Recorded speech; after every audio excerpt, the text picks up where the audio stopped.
তারিখের প্রথম ভোট হবে গণভোট ইনশাআল্লাহ। কি হবে সেইটা? কি হবে? হ্যাঁ মানে আজাদি, না মানে গোলামি। আজাদি না গোলামি? আজাদি না গোলামি? ইনশাআল্লাহ প্রথম ভোট হ্যাঁ। ইনশাআল্লাহ সারা দেশবাসী হাকেই বিজয়ী করবে ইনশাআল্লাহ। তাহলে বাংলাদেশ রাস্তা খুঁজে পাবে। ওই নতুন বাংলাদেশের জন্ম হবে হা ভোটের মধ্য দিয়ে। সেই নতুন বাংলাদেশ চালানোর জন্য ইনসাফ ভিত্তিক একটা রাষ্ট্র কাঠামো আমাদের লাগবে। আমি আজকে বার্তা দিতে এসেছি, আমি জামাতে ইসলামের বিজয় চাই না, আমি 18 কোটি মানুষের বিজয় চাই। আমি কোনো দলের সরকার চাই না, কোনো পরিবারতান্ত্রিক সরকার চাই না, কোনো গোষ্ঠীতান্ত্রিক সরকারও আমি চাই না। আমি চাই জনগণের সরকার। আমি চাই ঐক্যবদ্ধ বাংলাদেশ। আর ধর্মে বর্ণে জাতিকে বিভক্ত করার সুযোগ আমরা কাউকে দিব না ইনশাআল্লাহ। এ বাংলাদেশকে সকল ধর্মের বর্ণের মানুষ নিয়ে ফুলের বাগানের মতো ইনশাআল্লাহ আমরা সাজাবো। 5 আগস্টের পরে আপনারা দেখেছেন আমরা যেমন মসজিদ পাহারা দিয়েছি, তেমনি মন্দির পাহারা দিয়েছি, তেমন মঠ পাহারা দিয়েছি, তেমন চার্চও আমরা পাহারা দিয়েছি। কারণ ধর্মীয় প্রতিষ্ঠানগুলো স্ব ধর্মের কাছে অত্যন্ত গুরুত্বপূর্ণ এবং পবিত্র। এ নিয়ে কেউ বাড়াবাড়ি করুক আমরা মোটেই পছন্দ করি না। 5 তারিখের পর থেকে যেভাবে আমরা পাশে ছিলাম, আমরা আল্লাহর উপর ভরসা করে বলতে চাই আগামীর বাংলাদেশ আমরা সবাই মিলে গড়ব, কোনো বিভক্তি কাউকে করতে দেব না। স্ব ধর্মের লোকেরা তাদের মনের মাধুরী মিশিয়ে তারা তাদের ধর্মীয় কাজ করবে, সেখানে অন্য কেউ বাধা দেওয়ার দুঃসাহস দেখাতে পারবে না। আর আমাদের মাইনরিটি যে ভাই বোন বলা হয়, তাদের সম্পদের দিকে কেউ লাল চোখ দিয়ে তাকাতে পারবে না। রাষ্ট্র তার চোখ খুলে ফেলবে। তোমার কোনো অধিকার নেই কোন নিরীহ মানুষের দিকে মন্দ চোখ দিয়ে তাকাবার, কারো সম্পদের থাকা বসাবার, কাউকে দেশ থেকে তাড়িয়ে দেওয়ার কোন অধিকার কারো নেই। এ রাষ্ট্র, এ সংবিধান আমাকে যে অধিকার দিয়েছে, প্রত্যেকটি হিন্দু, বৌদ্ধ, খ্রিস্টান ভাই বোনকেও সমান অধিকার দিয়েছে। আমরা এতে কোনো কম্প্রোমাইজ করতে পারবো না। কেউ খুশি হোক বেজার হোক, এটা তাদের ব্যাপার। আমরা সেই সামনের বাংলাদেশ চাই। আসসালামু আলাইকুম ওয়া রাহমাতুল্লাহ। আলহামদুলিল্লাহ রাব্বিল আলামিন, আসসালাতু ওয়াসসালামু আলা রাসূলিহিল কারীম ওয়া আলা আলিহি ওয়া সাহবিহি ওয়া আহলি বাইতি আজমাইন। প্রিয় ফরিদপুরবাসী, আলফাডাঙ্গা, মধুখালী, বোয়ালমারী নিয়ে যে আসন, এই আসনে বাংলাদেশ জামাতে ইসলামী মনোনীত এবং 11 দলীয় নির্বাচনী ঐক্য সমর্থিত প্রার্থী জনাব ডক্টর অধ্যাপক ইলিয়াস মোল্লা সাহেবের সমর্থনে আজকের এই নির্বাচনী জনসভার সম্মানিত সভাপতি, সভামঞ্চে বসা 11 দলীয় নির্বাচনী ঐক্য বন্ধু সংগঠনের সম্মানিত নেতৃবৃন্দ, শহীদ পরিবারের গর্বিত সদস্যবৃন্দ, জুলাই যোদ্ধাবৃন্দ,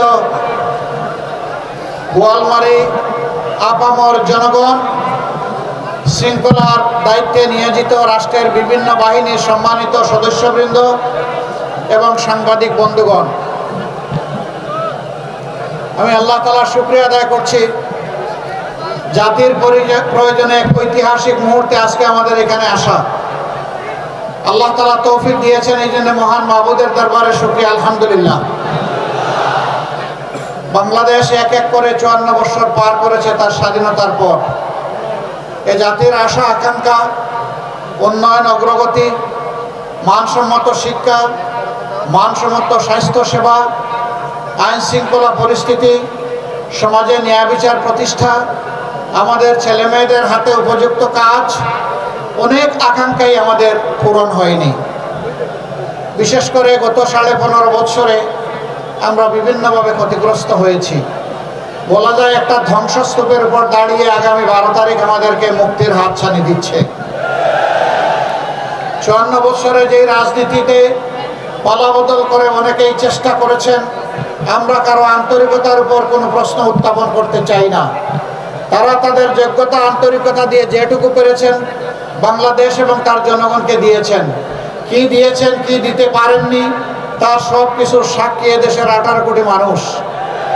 আমি বললেও যা হবে, না বললেও তাই হবে। এখন আমরা চাচ্ছি অতীতে যা হয়েছে হয়েছে, নতুন একটা বাংলাদেশ আমরা গড়ে তুলতে চাই। বলবেন এ আবার কোন বাংলাদেশ? যে বাংলাদেশের মানচিত্রে আমরা বসবাস করছি এটা মানচিত্র বদলে যাবে? না, মানচিত্র বদলাবে না, তার খাসলত বদলাবে। আমরা চাই না দেশের মাটিতে শুধু রাজনৈতিক প্রতিপক্ষ হওয়ার কারণে কেউ দলন পীড়নের শিকার হয়ে তাকে খুন করা হোক, গুম করা হোক, আয়নাগরে পাঠানো হোক, মিথ্যা মামলা দিয়ে কাউকে নাজেহাল করা হোক। এই বাংলাদেশ আমরা আর চাই না। ওই বাংলাদেশটাও চাই না যেখানে আলিম উলামাকে নাজেহাল করা হয়।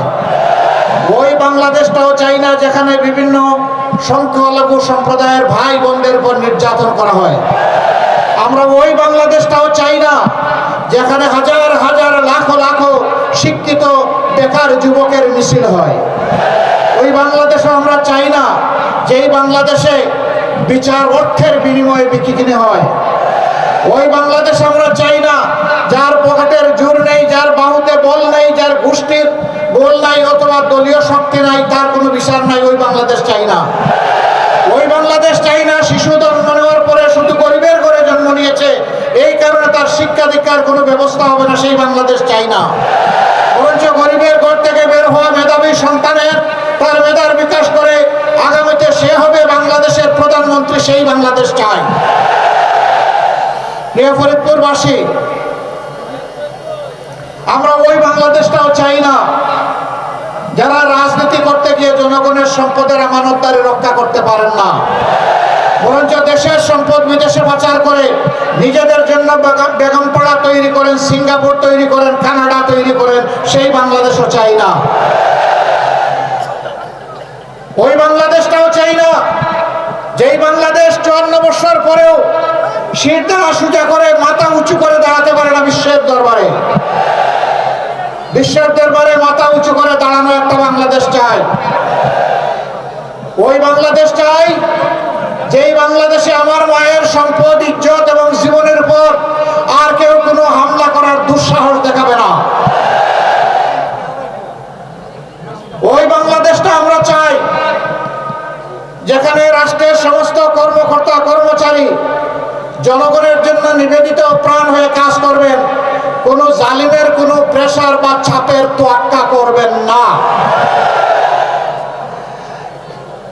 আমরা সেই বাংলাদেশটা চাই যেই বাংলাদেশে ন্যায় বিচার এমন ভাবে কায়েম হবে যেখানে সাধারণ একজন মানুষ নির্দিষ্ট কোনো অপরাধ করলে বিচারের আওতায় এনে তাকে যে শাস্তি দেওয়া হবে, দেশের প্রধানমন্ত্রী কিংবা প্রেসিডেন্ট হয়ে তিনি যদি একই অপরাধ করেন তাকেও এ দেশের আইন ছাড় দিয়ে কথা বলবে না।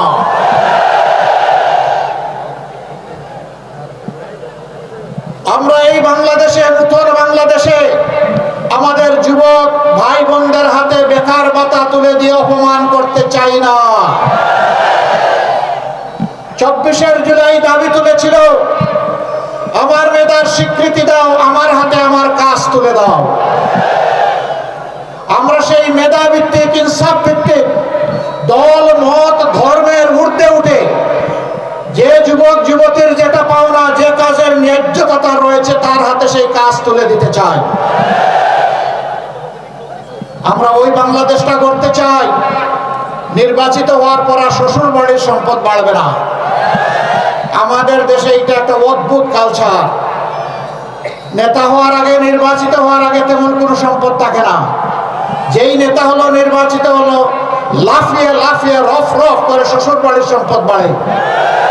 বাপের বাড়িটা আবার তেমন বাড়ে না, কারণ বাপের বাড়ির কেউ যদি আবার জেনে ফেলে, যদি ভাগ বসায় দেয়, কিন্তু মন্দ কপাল হলে অন্যটাও হয়ে যায়, কপাল ঘুরে যায়, উল্টা দিকে ঘুরে যায়। তখন শ্বশুর বাড়িওয়ালারা এক সময় বলে, বাবাজি তো ভাইজি বিপদের সময় পাহারা দিয়েছে, এই সম্পদ তোমার নয়, এখন আমার। এ ঘটনা ঘটেছে, ওনাকে আত্মহত্যা করেছে, দেশ ছেড়ে হতাশ হয়ে বিদেশের মাটিতে পা বাড়িয়েছে। আমরা ওই রাজনীতির পচা ধারা পাল্টে দিতে চাই। সেই বার্তা নিয়ে আমাদের সামনে হাজির হয়েছে ইনশাআল্লাহ আগামী 12 ফেব্রুয়ারি। এই 12 ফেব্রুয়ারি অতীতের 12টা ভোটের মতো কোনো ভোট নয়, এটি ভিন্ন বার্তা দিচ্ছে। আলহামদুলিল্লাহ, সারা বাংলাদেশের যুবকরা জেগে উঠেছে। তাদের একই কথা, আমরা সন্ত্রাস ফ্যাসিবাদের সাথে নাই, আমরা চাঁদাবাজদের সাথে নাই, আমরা দুর্নীতির সাথে নাই, আমরা বেইনসাফের সাথে নাই, আমরা মায়ের ইজ্জত হরণকারীদের সাথেও নাই। এই রায় তারা ইতিমধ্যে দিয়ে দিয়েছে। বাংলাদেশের সর্ববৃহৎ এবং প্রসিদ্ধ পাঁচটি বিশ্ববিদ্যালয় ছাত্র সংসদ নির্বাচনের মাধ্যমে জানিয়ে দিয়েছে কি চায়, তারা জানিয়ে দিয়েছে। এবার মা বোনেরা জেগে উঠেছে, তাদের ইজ্জতকে সংরক্ষণ করার যুদ্ধে লড়াইয়ে তারা অবতীর্ণ হয়েছে। আমরা তাদেরকে মোবারকবাদ জানাই। আমরা আজীবনের জন্য তাদের কাছে কৃতজ্ঞ, কারণ মায়ের পেট দিয়েই তো দুনিয়ায় এসেছি। মায়ের বুকের দুধ মূল্যবান, পবিত্র দুধ খেয়ে বড় হয়েছি। মায়ের বুকের বিছানায় লালিত পালিত হয়েছে। সেই মাই তো আদরে যত্নে আজকে আমাদেরকে মানুষ করেছেন। মা, তোমার এই ঋণ কখনো পরিশোধ করতে পারবো না, কোনো সন্তানের এই শক্তি নাই। কিন্তু আমার মায়ের ইজ্জতের উপর যে হাত দিবে, আমি জ্বলে উঠবো, আমি তাকে ক্ষমা করবো না, জীবন দিব। মায়ের ইজ্জত কাউকে কেড়ে নিতে দিব না। সম্মানিত ভাই ও বন্ধুগণ, মহেন্দ্রক্ষণ 12 তারিখ, এখন থেকে পাহারা বসাতে হবে। আসমান কিংবা জমিন থেকে, আসমান থেকে চিল নামতে পারে, কালো চিল, ছু মেরে বুট নিয়ে নেওয়ার জন্যে। জমিন থেকেও শুরু হয়ে যেতে পারে কোনো ধরনের অপতৎপরতা। মহান আল্লাহ তাআলার দরবারে আশ্রয় চাই এই 2 ওয়াসওয়াসা থেকে। আল্লাহ আমাদেরকে রক্ষা করুন। যুবকরা ঘুমিয়ে পড়েছো? ঘুমিয়ে পড়েছো? জেগে থাকতে হবে। আমার ভোট আমি দিব, তোমারটাও আমি দিব, এই স্লোগান শেষ। যার ভোট সেই দিবে। এই ভোটের পর কেউ যদি হাত পাড়ায়, কালো চিল হয়ে আসে, ডানা খুঁড়ে ফেলতে হবে, রুখে দিতে হবে।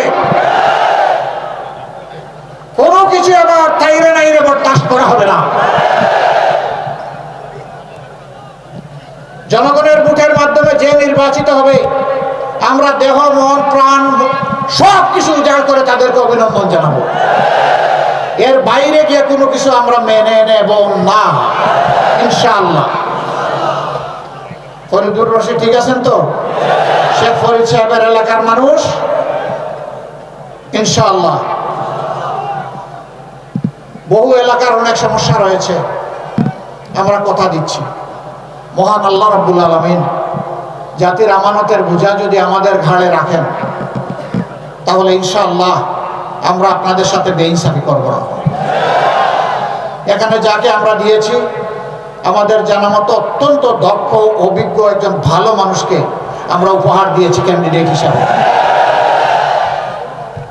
12 তারিখের প্রথম ভোট হবে গণভোট, ইনশাআল্লাহ। কি হবে সেইটা? কি হবে? হ্যাঁ মানে আজাদি, না মানে গোলামি। আজাদি না গোলামি, আজাদি না গোলামি। ইনশাআল্লাহ প্রথম ভোট হ্যাঁ। ইনশাআল্লাহ সারা দেশবাসী হাকেই বিজয়ী করবে, ইনশাআল্লাহ। তাহলে বাংলাদেশ রাস্তা খুঁজে পাবে। ওই নতুন বাংলাদেশের জন্ম হবে হা ভোটের মধ্য দিয়ে। সেই নতুন বাংলাদেশ চালানোর জন্য ইনসাফ ভিত্তিক একটা রাষ্ট্র কাঠামো আমাদের লাগবে। আমি আজকে বার্তা দিতে এসেছি, আমি জামাতে ইসলামের বিজয় চাই না, আমি 18 কোটি মানুষের বিজয় চাই।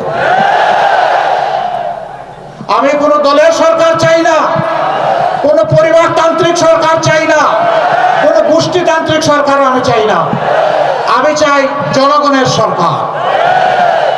আমি চাই ঐক্যবদ্ধ বাংলাদেশ। আর ধর্মে বর্ণে জাতিকে বিভক্ত করার সুযোগ আমরা কাউকে দিব না, ইনশাআল্লাহ। এ বাংলাদেশকে সকল ধর্মের বর্ণের মানুষ নিয়ে ফুলের বাগানের মতো ইনশাআল্লাহ আমরা সাজাবো। 5 আগস্টের পরে আপনারা দেখেছেন আমরা যেমন মসজিদ পাহারা দিয়েছি, তেমনি মন্দির পাহারা দিয়েছি, তেমন মঠ পাহারা দিয়েছি, তেমন চার্চও আমরা পাহারা দিয়েছি। কারণ ধর্মীয় প্রতিষ্ঠানগুলো স্ব ধর্মের কাছে অত্যন্ত গুরুত্বপূর্ণ এবং পবিত্র। এ নিয়ে কেউ বাড়াবাড়ি করুক আমরা মোটেই পছন্দ করি না।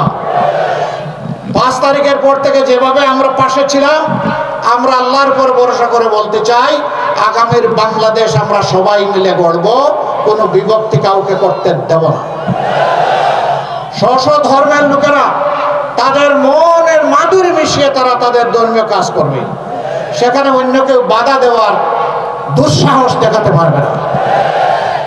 আর আমাদের মাইনরিটি যে ভাই বোন বলা হয়, তাদের সম্পদের দিকে কেউ লাল চোখ দিয়ে তাকাতে পারবে না। রাষ্ট্র তার চোখ খুলে ফেলবে।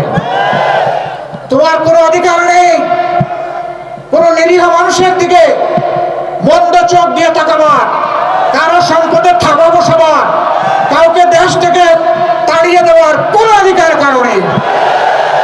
এ রাষ্ট্র, এ সংবিধান আমাকে যে অধিকার দিয়েছে, প্রত্যেকটি হিন্দু, বৌদ্ধ, খ্রিস্টান ভাই বোনকেও সমান অধিকার দিয়েছে। আমরা এতে কোনো কম্প্রোমাইজ করতে পারবো না। কেউ খুশি হোক বেজার হোক, এটা তাদের ব্যাপার। আমরা সেই সাম্যের বাংলাদেশ চাই।